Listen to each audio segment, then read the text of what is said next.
We here at the Andrew Klavan Show are hereby calling for an investigation on every single member of Congress. We would also like an investigation on this administration and on the last administration, and we would like further investigations into the investigators who are investigating the investigations into the other investigations.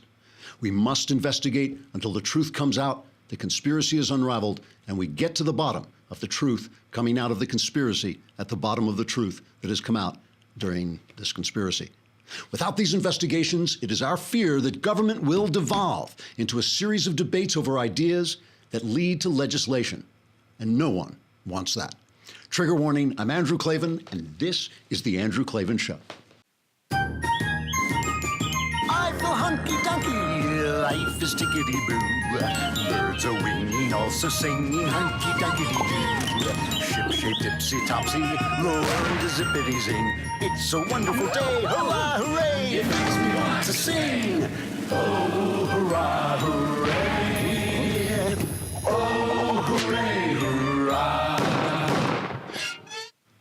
Does our government ever do anything but investigate other members of our government? I mean, that is now basically what they're doing for a living. It's Mailbag Day. That's the important thing. Yes. And I'm going to try and get to it sooner today. I feel like I've been putting it off to the last minute. Well, also, I love the mailbag because it's the only time I really get to communicate with you and hear from about what you're thinking about instead of what I'm thinking about, which I'd much prefer. I already know what I'm thinking about. I'd like to hear from you. But let me know.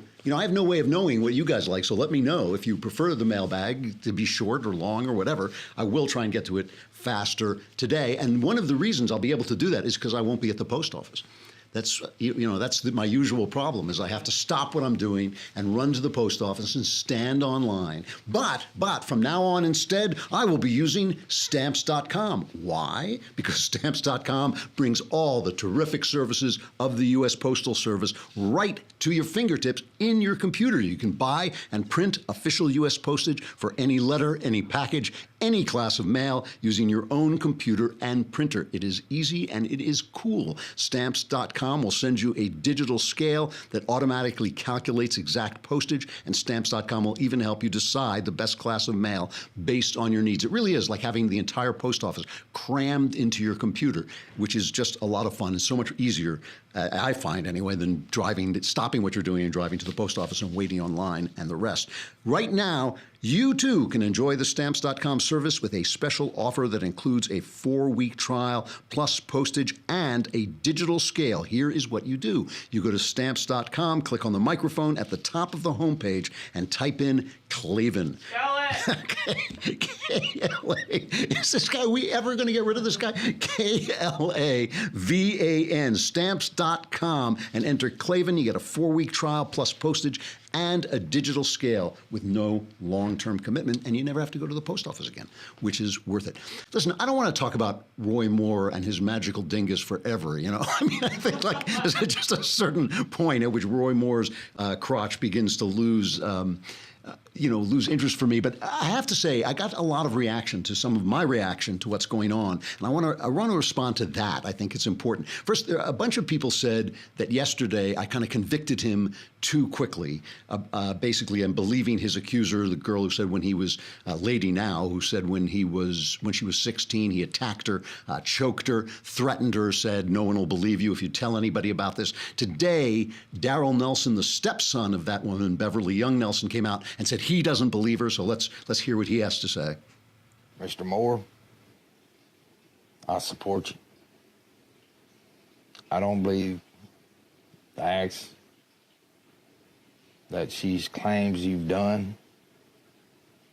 I don't believe it. I've known the woman. She married my father many, many years ago. I've known her for a while now.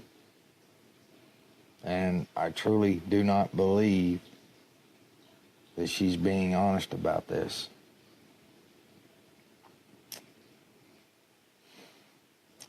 You're a good judge. I've grown up. I've known your name since I was a kid. You cared about the 10 Commandments. You tried like hell to keep the 10 Commandments from being took out of the courthouse. I remember.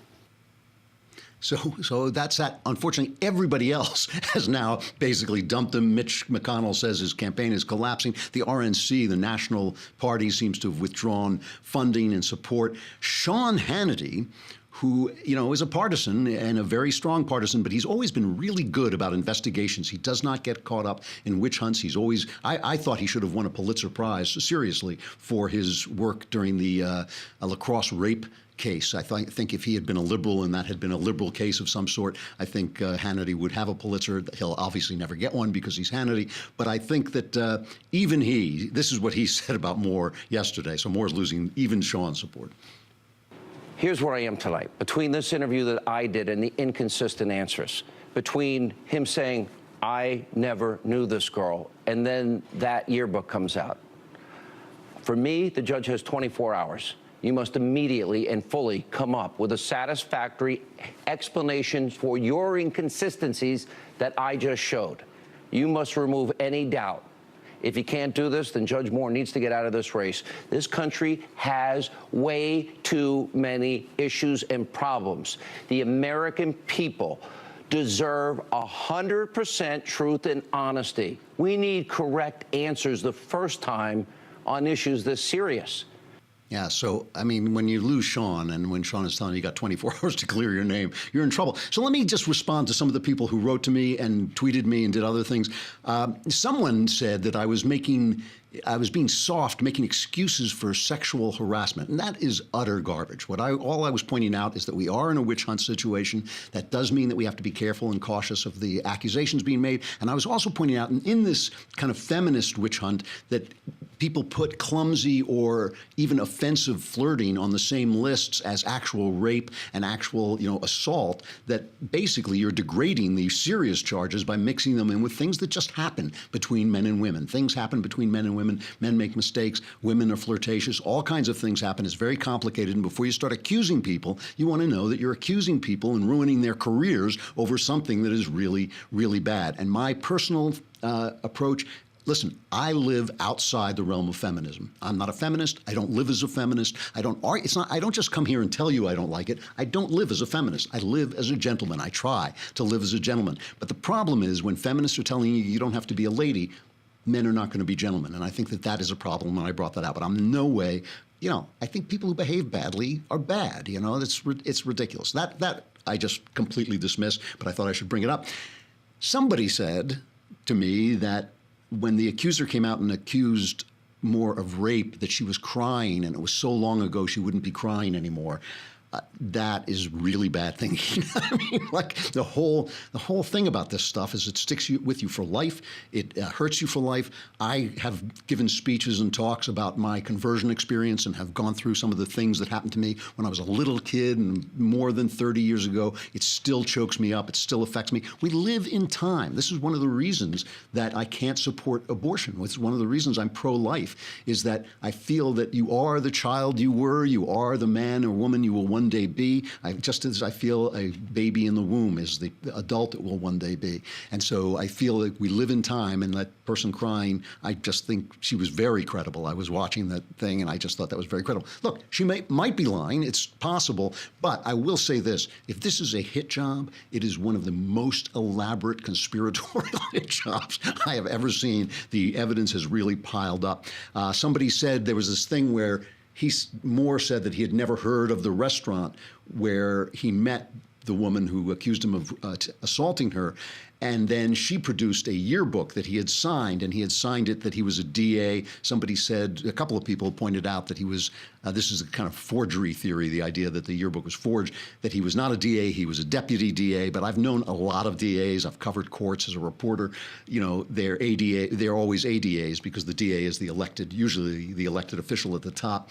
But they sometimes say, I am a DA, meaning I am one of the DA's people. So I don't buy that. Somebody else, a couple of people said that there was no Old Hickory House restaurant. This is something that's a meme that's going around. Not true. There's a listing for a restaurant called Old Hickory House Barbecue, and without the fake E that they put at the end of old. But that was established in 2001, which was after this event.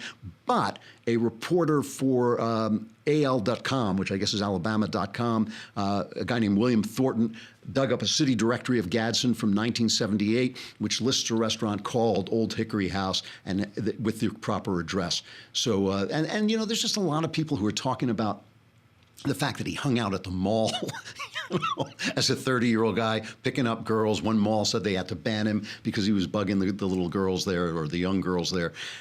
There is a report from the Daily Beast, this is just their report, that even Steve Bannon is starting to think about dumping him. You know, he has come forward a couple of times and talked about, you know, how he's going to support him. But the Daily Beast says that over the past few days, Bannon has begun privately taking the temperature of those in his inner circle to see what they think of the Moore allegations and to get their sense of how to proceed. And according to 4 knowledgeable sources, late last week, the Breitbart chairman Bannon said, "I will put him in a grave myself," always with his his always restrained talk. "I will put him in a grave myself if he determines that Moore was lying to him about the numerous accusations," a source close to Bannon relayed. And again, tomorrow we're going to have we got Sebastian Gorka tomorrow? Have we talked to him? We're supposed to, yeah. Okay, so we're supposed to have Sebastian Gorka, and this is something I really want to ask him about, because let's just go back to that press conference that Mitch McConnell held with Donald Trump, and he was asked about the fact, remember, Trump and McConnell were supporting Luther Strange, not Roy Moore, on this, and Bannon was fighting, saying, "I'm starting a civil war within the Republican Party to get rid of what he calls the uniparty. It's war, it's civil war, blah, blah, blah." And this is what Mitch McConnell said about that. You know, the goal here is to win elections in November. Back in 2010 and 2012, we nominated several candidates, Christine O'Donnell, Sharon Angle, Todd Aiken, Richard Murdoch. They're not in the Senate. And the reason for that was that they were not able to appeal to a broader electorate in the general election. My goal as the leader of the Republican Party in the Senate is to keep us in the majority. The way you do that is not complicated.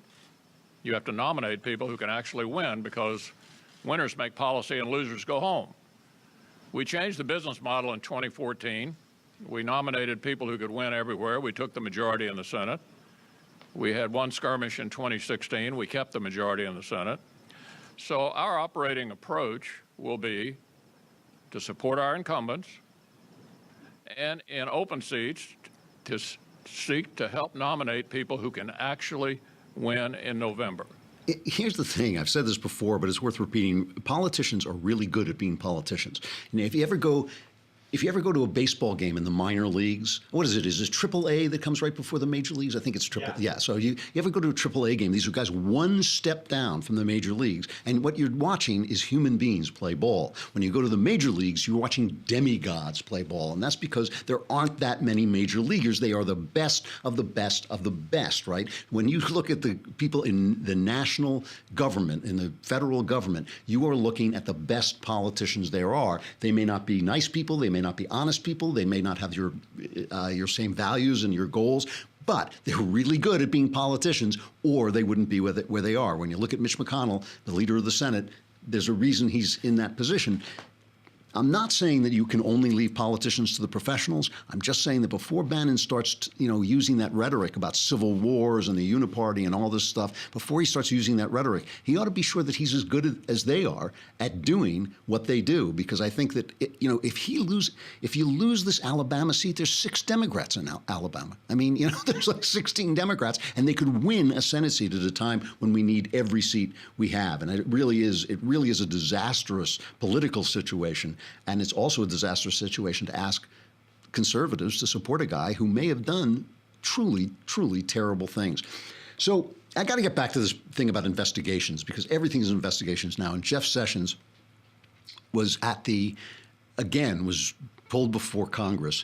And it's supposed to be about his Russian statements. And he made a statement that he never talked to anybody during the Trump campaign about Russia. And he said, it was a great campaign. It was a terrific campaign, but it was chaotic. Every day was chaos. I think all of us who've watched Donald Trump can certainly believe Jeff Sessions on this. And that he didn't remember everything he said. And Sessions is a very straight shooting guy. I just don't believe this thing. But they bring him here, and they're supposed to talk about Russia, and they end up just the Democrats just hammering him about anything they can think of. I'll just play one example of that. Let's play Gutierrez. I really do not like Luis Gutierrez. I don't know if that's how you pronounce his first name, but he goes after Sessions, and this is what these things have kind of degraded into. This is cut 10. 5 minutes. Mr. Chairman, before I begin, I think I have a solution that could allow the committee to move on to other important national matters like gun control and immigration. Your side clearly wants an investigation of Hillary Clinton, and our side has been begging for months to hold hearings and start an investigation of the Trump administration and campaign's improper ties to Mr. Putin and the Russian government. My solution would save the American taxpayers a lot of grief and a lot of money by eliminating the need for the investigations. I propose we simply go to the president and the former Secretary of State and ask them both to resign. I'll go to Hillary Clinton, you can go to Donald Trump, and we'll say them both to resign. Then we can move on as a nation from an election that just never seems to end. Now, I did Google organizations that Hillary Clinton leads, and it came out 0. So I'm not quite sure what you're gonna get her to resign from, because she doesn't appear to be in charge of anything. So this is what you call gasbaggery, you know? Like you bring this guy in and you just get these hot air balloons, you know, expel hot air all over the place, and that's supposed to be important. And then people put it up on YouTube saying, oh, Gutierrez destroys Jeff Sessions. And that's nonsense. I mean, Sessions should be at the Justice Department doing his job. But the other thing, from the right, where I think they're also making a kind of mistake, is Jim Jordan and who's the other one? Jim Jordan and Louis Gohmert, who I love, I think is great, and also who's Mike Gates, I think his name is. They're trying to get Sessions to appoint a special counsel to investigate Hillary Clinton. So here is Jordan hammering him about the dossier, the Steele dossier, which obviously is that fusion GPS thing that Hillary paid for to get dirt on Donald Trump from the Russians. It's the closest thing we have to basically collusion with the Russians during the campaign. So let's just play. Well, actually, let's play cut number 8. Here's Jim Jordan pressuring Sessions to try and get him to appoint a special prosecutor. What's it going to take to get a special counsel? We know that former FBI Director James Comey misled the American people in the summer of 2016 when he called the Clinton investigation a matter. It's obviously an investigation.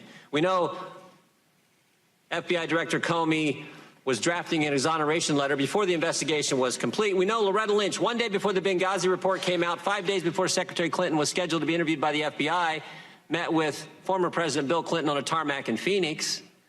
We know after that meeting, when she was corresponding with public relations people at the Justice Department, she was using the name Elizabeth Carlisle.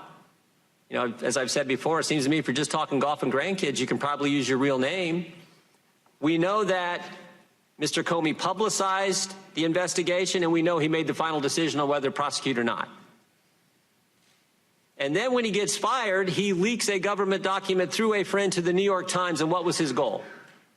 To create momentum for a special counsel, and of course it can't just be any special counsel, it's got to be Bob Mueller, his best friend, his predecessor, his mentor. The same Bob Mueller who was involved, we've now learned, in this whole investigation with the informant regarding Russian businesses wanting to do business in the uranium business here in the United States regarding the Uranium One deal. So I guess my main question is, what's it going to take, if all that, not to mention the dossier information, what's it going to take to actually get a special counsel? It would take a factual basis that meets the standards of the appointment of a special counsel. Is that analysis going on right now? Well, it's in the manual of the Department of Justice about what's required. We've only had 2.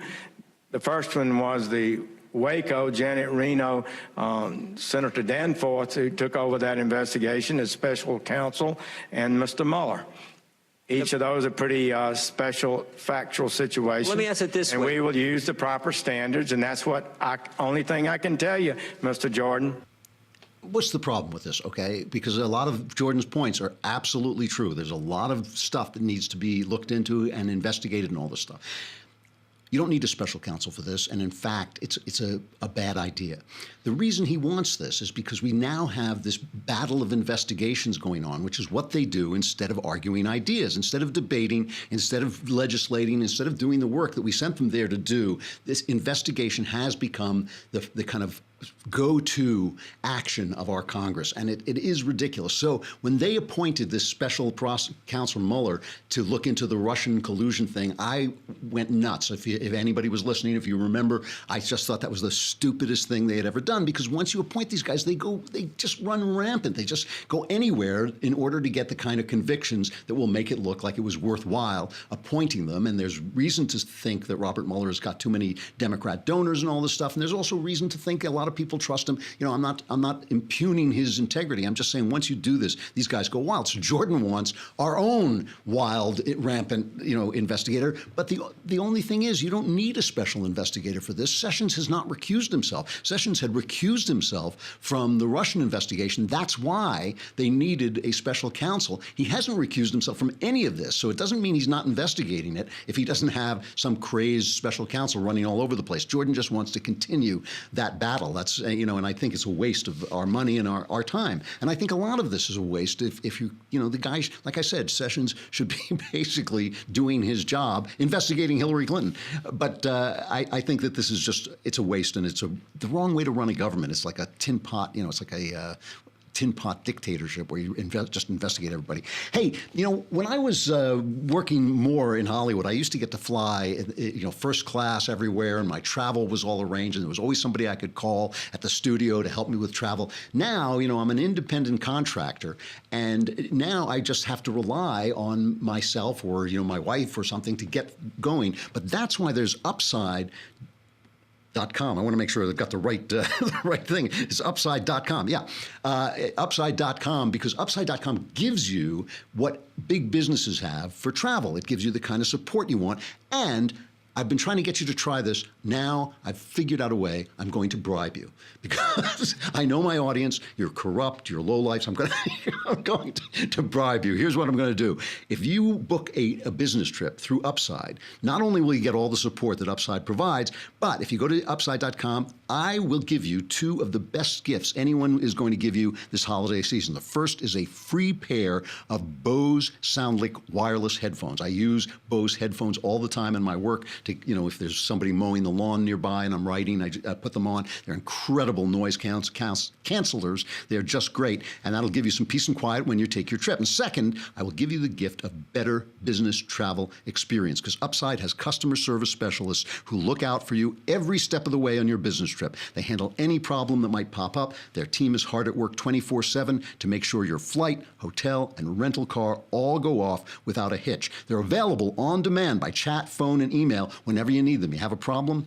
just call them. They will fix it for you. Only Upside monitors your business trip around the clock, proactively, keeping you posted on everything from the weather in the city you're going to changing your flight home so you can adjust your meeting schedule. It really is a level of service that you only get in big business, and now you can get it in your small business too. Here's how to get your free pair of Bose SoundLink wireless headphones. Book your first business trip at Upside.com and use my code Andrew.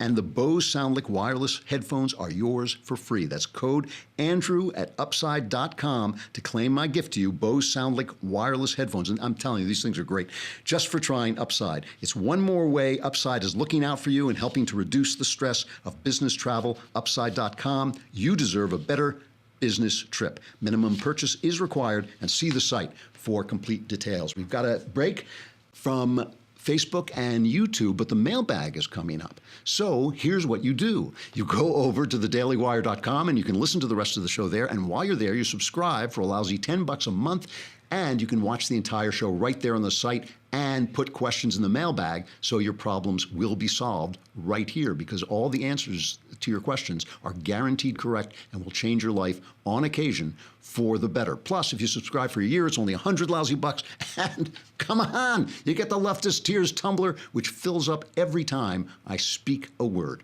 All right, come on over to thedailywire.com.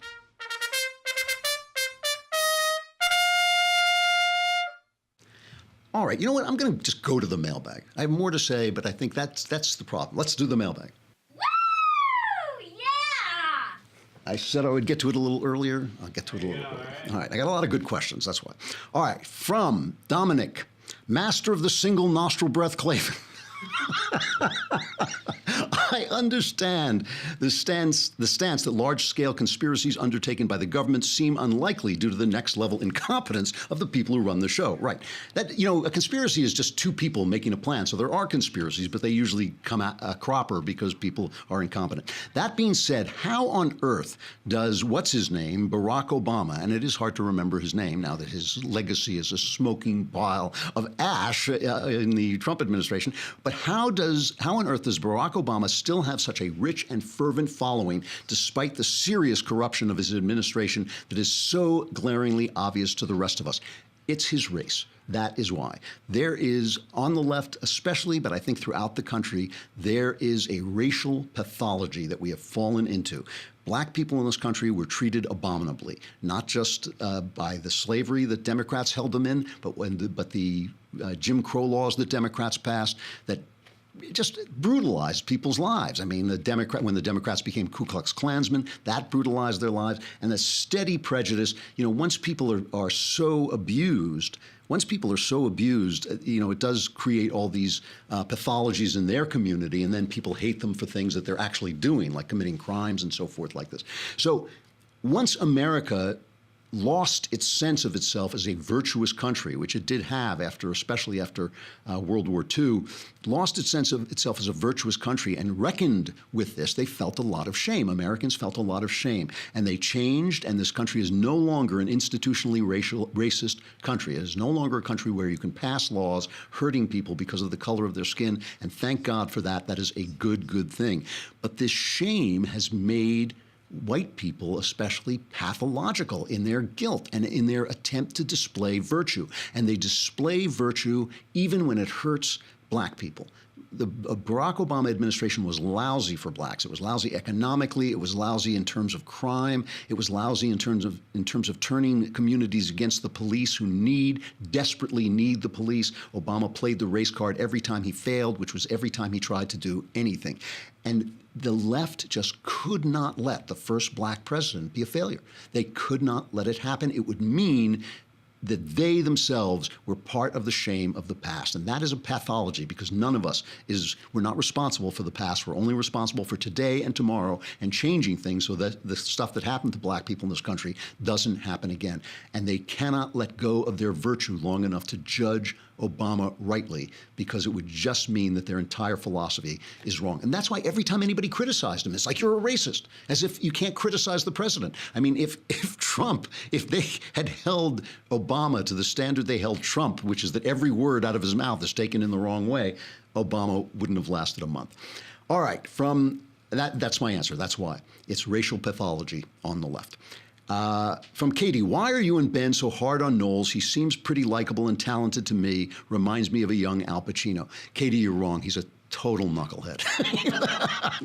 No, I'm hard on Knowles because I'm a New Yorker, and I'm hard on my friends. Ben is hard on Knowles because he's a sadist, basically, right? He just likes torturing Knowles, and it is so much fun to torture.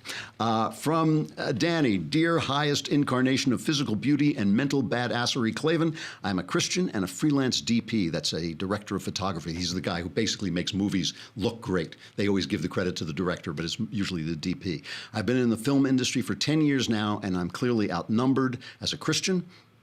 I'm only 31, and dude, have I aged because of these people. Yes, it's obvious they have no interest in making anything of Christian value, and the people who do make Christian media suck at it. Would you consider writing screenplays again to save us from God's Not Dead 3?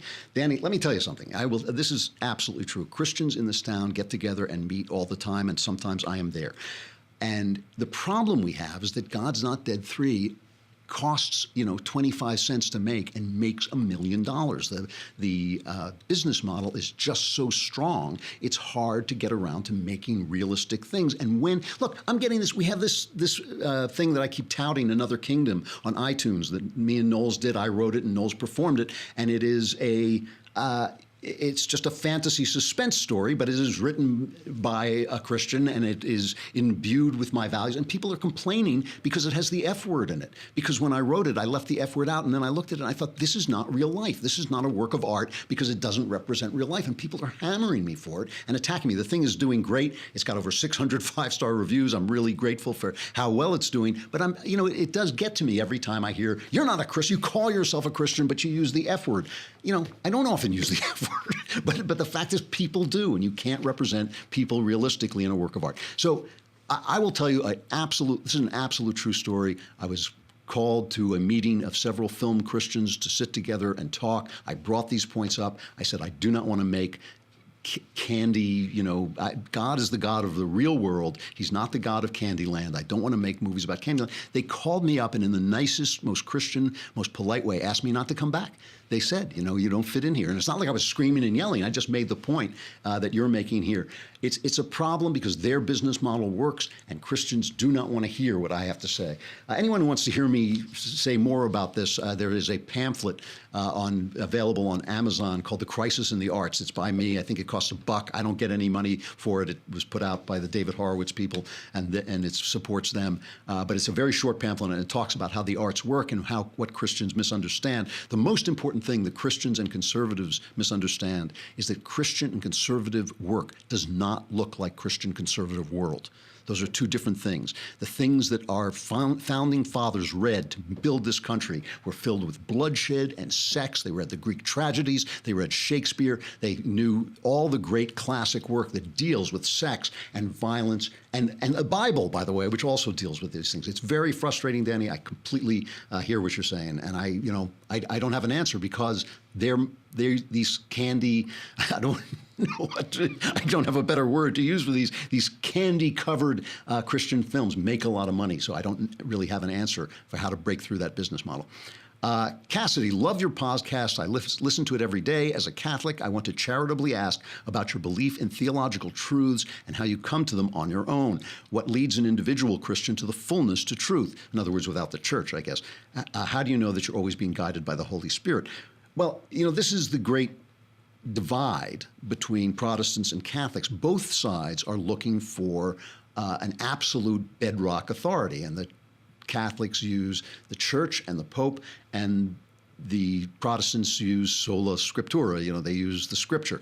I reject both of those because I don't think there is anything on earth that is absolutely bedrock. We are meant to use the Holy Spirit to find the truth and stumble toward the truth. I do believe the Bible is inspired. I do believe people, I read, I'm very Catholic friendly. I read a lot of Catholic theology, but I don't look for it alone. I look for it in the great works of Catholic theology and Christian and Protestant theology. I look for truth in the great traditions and all these things. The problem for me is that the Catholics are really good at not falling into the mistake of worshiping the Bible instead of worshiping God. I think that is a problem among Protestants. The Protestants are very good at not building a vast mountain of precedent like the Supreme Court that has nothing to do with the actual scriptures. And I think that is a problem with Catholicism, some of the things the Catholics believe have built up over the centuries that just are not connected to what Jesus had to say and what Jesus did. So I think that both sides, looking for absolute certainty, both sides go astray in some way. And what I do is I stumble forward through the dark with my Bible in one hand and great theologians in the other, and prayer, and try and find my way always with a kind of humility that I might be mistaken. It might not be me. I might not be being guided by the Holy Spirit, and that's why I try to be slow to judge, and I try to go forward, carefully and in prayer. From Annette, hi, Andrew. I have been a practicing Christian for as long as I've been breathing, but in the last 6 months, I have caved into fear and have not been attending church. I watch services online, but I cannot bring myself to take my family to church, despite the fact that my husband is a concealed carry holder. I recall as a child hearing about Christians butchered in their churches in the Middle East and hiding their services as a means of survival and thinking, I hope that I can have that faith and courage for God if it ever comes down to it. Turns out I'm a total wimp. I think what she's saying here is she's worried about the church shootings. Is that, yeah. Do you have any insight on how I can get past my fear and be present without having to run out of service halfway? through because some guy brought a backpack and it gave me a panic attack. Yeah, listen, first of all, obviously, you're having a trauma reaction to the news of shooting because your odds of being shot in church are really, really low. I mean, that's so this is not it's not rational, but it is understandable. Okay, so in other words, you're not reacting to reality, very low chance that you'll be shot in church, but you are reacting to events that are traumatic and difficult to do. And what I would suggest is that you gather together with other people in your church and the pastor and discuss this with them. You know, I mean, I don't think you're being neurotic or crazy. I think you're actually having a reaction to something, but it's not it's not a reaction to the actual odds that you're facing. So I think the things that a church can do, that you can do together with your church and with the people in your church to make sure you feel safe, to make sure people are behaving well, and you know that they're not threatening and they don't look threatening. You know, this thought has come into my mind because sometimes I'll run down and take communion in the middle of the week, and sometimes there'll be like, you know, homeless people who wander in, and I think about this too. But I think you have to join together. You have to do this with other people. You have to join together with other people in your church and have a communal reaction that helps you to deal with this. It would be a good idea if you could overcome it, because you're, you know, I think it's very low odds that anything bad is going to happen to you. Let's see. If it pleases his shininess, Lord Klavan, from Luke, I request an audience with thee. I was baptized and raised Roman Catholic, and like every other curious know-it-all kid who goes through biology class, I rapidly turned away from Jesus, thinking that I and all my 15 years of infinite wisdom knew better. I became an atheist, believing that science and religion are irreconcilable, but after coming out of a 7-year haze of materialism, I've begun to delve into my spirituality and have begun back down the path towards God. My question is about prayer. I find it hard to pray when I don't know who I'm praying to.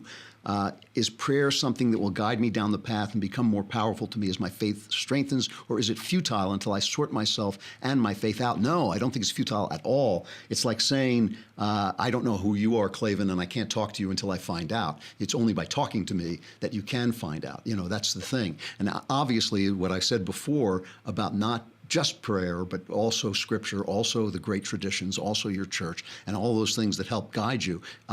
God will teach you who he is. When I started praying, I write about this in The Great Good Thing, I was like, it was complete no man's land for me. I didn't have a church. I wasn't a Jew anymore, a believing Jew anymore. So I was just praying in an absolute vacuum. And I was thinking like, well, you know, can I pray for a Cadillac? Can I pray that like I can have an affair without getting caught? Can I pray? You know, what can you pray for? Can you pray for anything? How does it work? And slowly, and not actually all that slowly, God taught me who he was. And he's still teaching me, but he taught me, you know, what it is, what kind of prayers are important and which ones will bring me closer to him, and coming closer to him just makes your life so much more joyful that it's just worth doing every day. I really do believe that people should be alone for at least 10 minutes every day, 15 if you can do it, and pray out loud. So, you know, people don't hear you, but if you pray out loud, you finish your sentences and you finish your thoughts, and it's really helpful. So that's, you know, I think you have to pray to find out who God is, just like you have to talk to people to find out who they are. All right. I'm running out of time, and there's one here that I must get into. Dear Lord Clavanus Maximus the Wise, I was in a relationship for 2 years with a woman I absolutely adored and truly believed that I was going to spend the rest of my life with. We were deeply in love and making arrangements to move in together when she decided out of nowhere, at least from my perspective, that she didn't think we had a future together. It's been 6 months and I'm still not over her. What advice can you give me for trying to move on and finding a woman to start a life with? That's from Jacob. So this is grief. You're experiencing grief. And I've said this a couple of times, but it is worth saying. Grief is a desert that has to be crossed on foot. And the reason I say that is because grief is not something, you know, people want you to get over grief. They're very impatient with it. It usually takes about a year. That is the average time it takes to get through grieving. But the thing is, grief is, when I say it's a desert that has to be crossed on foot, what I mean is that you actually are on a journey through something. You're not just in a pool unless you just languish in it. You're actually journeying through something. And it's important when you journey across a wasteland, which is what grief is like, it's important where you come out on the other side. Are you going to come out in, you know, a slum, or are you going to come out in the spiritual Vegas, where everything is good, and that's why I think it's, if you believe and you can pray, I think that's very important that you're following God through that desert, so you get on the other side, when you come out on the other side, that you are actually richer and deeper for the journey. That's what you're trying to do. You're trying to use the grief to make you a better person. Listen, I've grieved over numerous things, including a broken heart. And one of the things that happens is it becomes part of who you are. As I said before, we live in time. We continue to be the person that we were before, and that melancholy that you've been through, that sadness becomes a kind of sweeter melancholy that helps you to appreciate the beautiful things that are happening in your life at this moment, because all things, good and bad, pass away. When you come to the other side, and you will, if you keep journeying, the reason people get stuck in grief is they become proud of their grief, they become fascinated by it and addicted by it, and so that you don't want to do that. You want to keep moving, keep walking forward. And when you do, just open your heart will open up again. You open your heart up to love, and you don't have to go and find the girl you marry to, the sloppy seconds to replace this girl. You want to start to meet women and hopefully find one that you can love again. And I know you will. You just have to make that journey and be patient with it, because not only do we ourselves get impatient with our grief, the people around us get impatient with our grief. Even if they love us, they just get so tired of hearing us bring up the same subjects again. And, when are you going to stop? And what you have to realize is this is part of the process. It's a journey. You just cannot hurry. You just have to make the journey, and you will get to the other side. But it's important, and if you can pray and believe, that will help you to get to a good place when you get to the other side, because grief is part of life. Can I do one more? I think I can do one more, right? From Kevin, Dear Andrew, my wife and I have an adult daughter with significant special needs caused by brain trauma when she was born 10 weeks early. I recently saw a tweet stating that having an abortion can increase a woman's odds of preterm birth in later pregnancies. Before my wife became a Christian and before we met, she had 2 abortions. The news that her abortions may have contributed to our daughter's problems is painful to me. My inclination is to keep this news to myself to protect my wife. However, I'm a little worried that carrying this information alone could create a wedge in our happy marriage. Okay.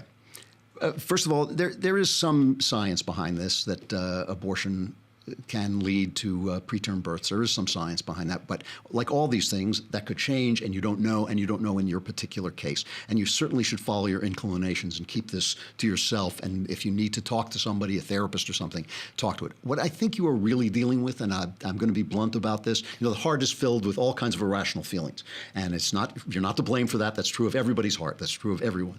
But I think you are harboring, beneath the surface of your consciousness, I think you're harboring the idea that somehow this is a punishment on your wife. And you're angry, I think, somewhere in a subterranean level. You're angry at your wife for having done something that was brought back as a punishment on your daughter. That's not true. That's not how God works. God is not punishing your wife. He's not punishing your daughter. This is a tragic thing. Tragic things happen in life, and yes, we make bad choices, and that sometimes leads to tragedy, but this is not your wife's fault, and it is not your daughter's fault, and it's not a punishment from God. Your daughter is a blessing from God. You just have to find that blessing. I know it's difficult, and I know she's suffering and all this, but I think you have to find where that blessing is. That's why we don't abort our children, because we know they're going to be a blessing. So when you want to tell her about this, what I think you really want to do is I think you really want to bring out your anger. And I know you may not feel that anger, but I think it's there, and I think you want to accuse her and tell her that God is punishing her. Keep it to yourself, and if you have to deal with it in some other way, go to a therapist, go to a friend, and talk it through, because this is not a punishment. You are blessed with a wife who has found her way. She, in becoming a Christian, she has been forgiven. Now you have to forgive her too. God has forgiven her. Now you have to forgive her too, and move on and try to find the blessing in a difficult situation. All right. I guess I have to get to the end, to Tickety-Boo News.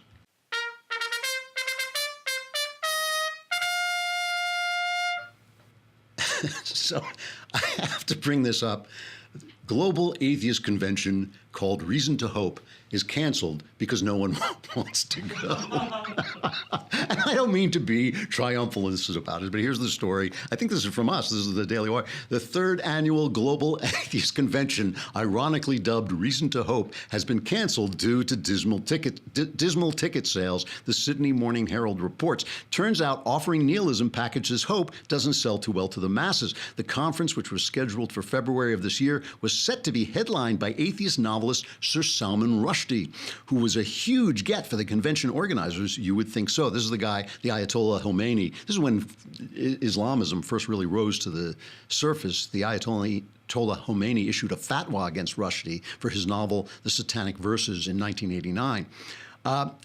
And fellow atheist Richard Dawkins was also in the anti-God roster. There was a star. You know, this is something that people are noticing, that remember the new atheist Dawkins and all these other people? They were supposed to be such a big deal, and they've kind of fizzled. It's kind of fizzled out. And I will tell you why I think this has happened. I believe that the popularity of the new atheists was an attempt to salvage multiculturalism in the face of Islamism, of radical Islam. Nobody wanted to say, nobody on the left wanted to say, maybe Islam is a bad religion.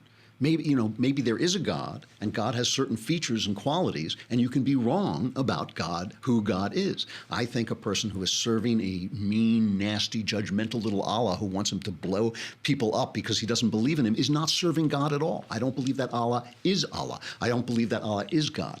And I think that people were afraid to say that. They were afraid to say, hey, there's a problem in the house of Islam. There's a problem with the God they're worshiping. So instead, they said, well, it's all religion, a big problem. Now, Sam Harris has been very good about this. He is an atheist, and he does say Islam is really the big problem, and he gets hammered for that a lot. So Sam Harris is off the hook on this, but I think the popularity of these people was based on this idea that somehow this was going to save us from getting rid of our multiculturalism.